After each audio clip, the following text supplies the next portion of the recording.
Milli parkda, yəni Bakı bulvarında çoxumuz dincəlirik. Burada olan ağaclar və təbii ki, dəniz əhvalımıza daha da xoş əhval-ruhiyyə qatır. Ancaq bəzən belə ictimai park ərazilərində hansısa nüanslar və ya hərəkətlər bizi bəzən qıcıqlandırır. Əgər desəm ki, bu nüanslar arasında ağzında qorucusu və ya boğazında xaltası olmayan itlər də var, yəqin ki, mənimlə razılaşarsınız.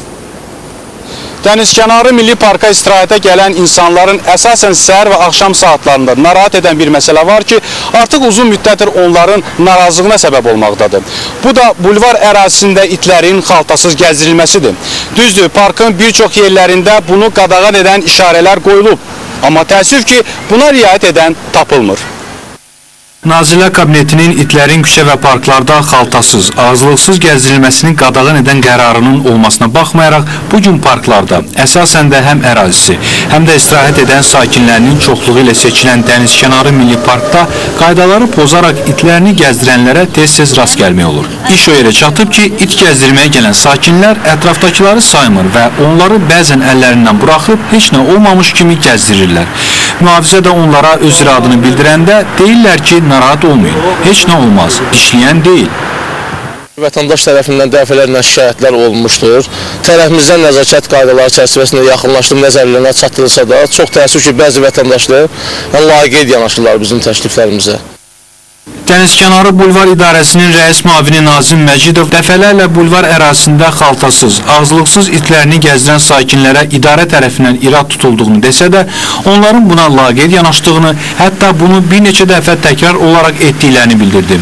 Rəis müavini eyni zamanda insanların üzərinə hücum çəkən itlərin də olduğunu qeyd etdi. Çox təəssüf ki, çox zaman bunu şəhər sakinləri pozurlar bu qaydaları və onlara yaxınlaşıb müraciət edəndə deyir ki, mənim itim ev itidir, dişləməz, sakit itdir. Amma biz o insanlara izah edə bilmirik ki, körpə uşağı başa salmaq olmur ki, bu dişləyəndir, dişləyən deyil. Amma körpə uşaq da hətta görəndə ki, bunun ağzı bağlıdır və kəmərlə sahibinin əlindədir, onda uşaq artıq qorxmur.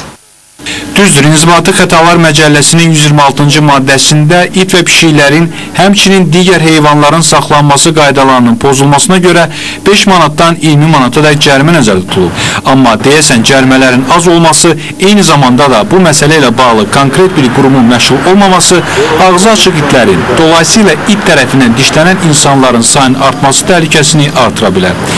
Sadəcə xəbərdarlıq isə görünür heç bir şey yaramır. İtinizin xaltası yoxdur, cərimə. Nə yoxdur? Qonşu iti yoxdur. Cərimə belə şey olar.